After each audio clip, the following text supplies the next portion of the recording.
बाबा हर हर गंगे। हर हर गंगे, हर हर गंगे।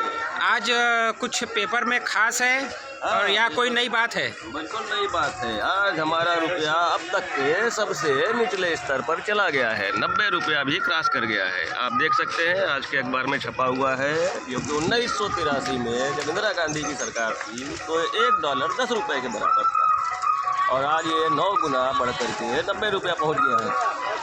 और हमारे प्रधानमंत्री, जिनके बड़े अच्छे मित्र हैं हमारे डोनाल्ड ट्रंप, और जब पिछली बार वो जो प्रेसिडेंट थे, तो ये दुनिया में पहली बार हुआ किसी देश का प्रधानमंत्री किसी प्रेसिडेंट के लिए इलेक्शन कैंपेन करने गया, और ये गए थे। इन्होंने ट्रंप के लिए वहाँ कैंपेन किया, और ट्रंप ने 50% ड्यूटी भारतीय उत्पादों पर बढ़ा दिया है। ये भी डॉलर के मुकाबले जो रुपया गिरने का सबसे बड़ा कारण है। ऐसी मित्रता किस काम की है? किसी काम की है कि मैं आपके थाली में छेद कर दूँ?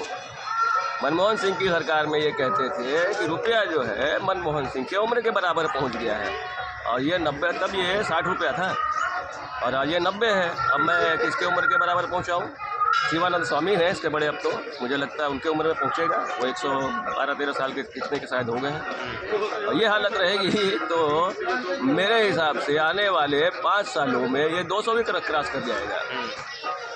और ये पता नहीं इसका असर हम सब पे पड़ता है, क्योंकि हमारे यहाँ निर्यात कम और आयात ज़्यादा है, और सारी डीलिंग जो है डॉलर में होती है।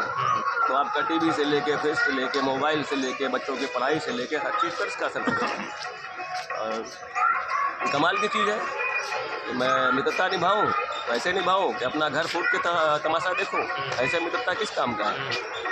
कि आप जो सामान, हम जो जिस पर अगर किसी भी देश में अगर आपके सामान पे ड्यूटी बढ़ जाती है तो ऑटोमेटिक आपका उत्पाद महंगा हो जाता है। तो ये वो लोगों को क्या समझाना चाहते हैं? विश्व लोग कह रहे हैं कि विश्व गुरु बन रहा है भारत, माने डॉलर बड़ा हो जाएगा तो विश्व गुरु भारत हो जाएगा। बिल्कुल हो जाएगा, लेकिन बिल्कुल फिर तो आपका रुपया ही रुपया, आपको जरूरत ही नहीं है आपको रुपया रखने की, फिर आप डॉलर के पीछे भागेंगे। आप रुपया क्यों रखेंगे? आप सोना क्यों खरीदेंगे? आपको अच्छा है कि आप डॉलर खरीद के रखें अपने बैंक में। और जिस दिन डॉलर खत्म उस दिन सब खत्म हो जाएगा। सब खत्म हो जाएगा। FII क्या कर रहा है? अभी पेपर में छपा हुआ है कि कुछ ही दिनों में उन्होंने FII ने काफ़ी पैसा निकाल लिया। कितना निकाला? 17 अरब रुपए निकाल लिए भारतीय बाजार से। जब भारतीय बाजार से डॉलर निकलेगा तो रुपया कहाँ जाएगा? और आपने FII को इतना छूट दे रखा है कि जिसकी पहले लिमिट थी 33% से ज़्यादा आप इन्वेस्ट नहीं कर सकते बाजार में, और आपने उसको पूरा खोल दिया कि जितना मर्जी लाओ। मेरे जेब का पैसा है आपके जेब में पड़ा हुआ, जिस दिन मैं निकालूंगा तो आप धनी होंगे कि आप निर्धन होंगे? निर्धन हो जाएंगे। बस ये है खेल सरकार का। अब आप सेंसेक्स देखते हो 85,000 पहुँच गया, 90,000 पहुँच गया। क्या करोगे उस सेंसेक्स का, उस डिजिटल आंकड़ों का? पैसा तुम्हारा कौन सा जो तुम्हारे जेब में है? वो भी शायद नहीं है तुम्हारा, वो भी नहीं है आपका। वो भी किसी दिन हो जाएगा कि बस मुझे ज़रूरत है, मुझे दे दो। देश को आगे बढ़ाना चाहते हो, विश्वगुरु बनना चाहते हो, बनो विश्वगुरु। मुझे नहीं बनना विश्वगुरु, मुझे तो 1947 ही चाहिए। मतलब सोना जमा कर दो बैंक में और उसके बदले ले लो कागज का नोट, है ना? और एक दिन इसी तरह आपकी दाढ़ी वाला कोई टीवी पर आएगा और कहेगा कि ये नोट अब बेकार है। लो मेरी चोट, वोट को भूलो, लो चोट, लो चोट। और दो मुझे वोट। दो मुझे वोट। कहीं ना कहीं उसके दिमाग में है खोट। फिर भी पता नहीं कैसे पा रहा है वोट।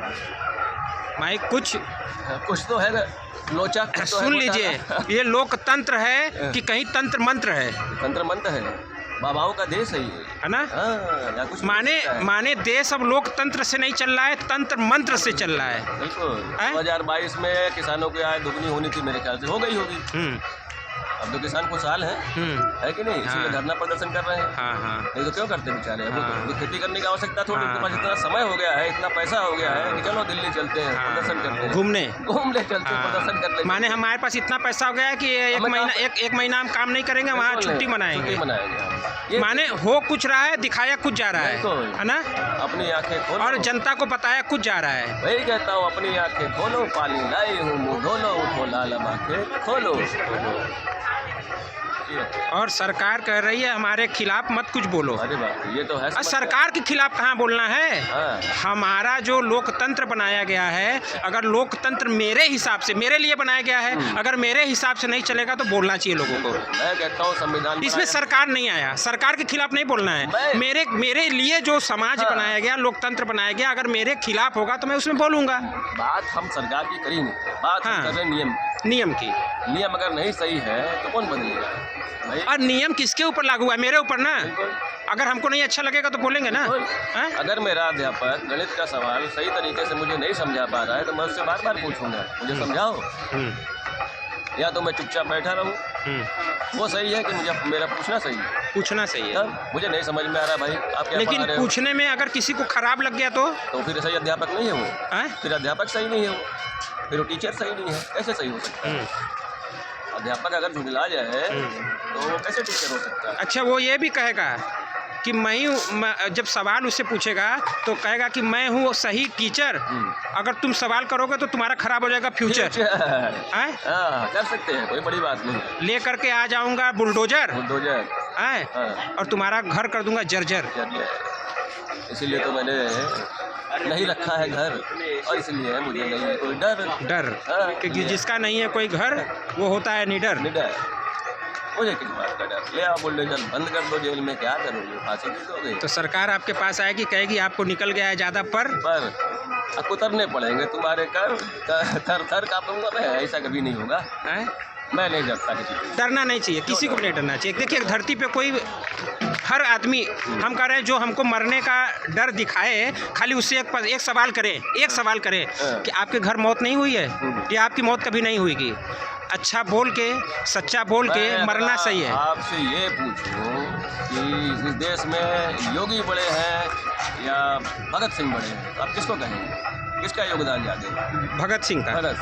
और भगत सिंह को जब 14 फरवरी, जिसको हम वैलेंटाइन डे मनाते हैं, जब उन दिन को फांसी की सज़ा हुई तो जेल का लंबरदार उनके पास गया और गुरु ग्रंथ साहब लेकर के, ओ भगत सिंह अब तो पढ़ ले, अब तो तुझे फांसी हो गई। भगत सिंह नास्तिक थे, भगवान में नहीं मानते थे। तो उन्होंने कहा कि अब अगर मैंने पढ़ा तो लोग कहेंगे भगत सिंह डर गया। मैं भगत सिंह तो नहीं हूँ, ऐसा बन भी नहीं सकता, लेकिन मैं ऐसे सोचता रहता हूँ कि भाई जो हमारे, जिन लोगों ने हमारे देश की आज़ादी में वास्तविक बलिदान दिया है, आज लोग उनको भूल करके और क्या किनको याद कर रहे हैं। ऐसे हम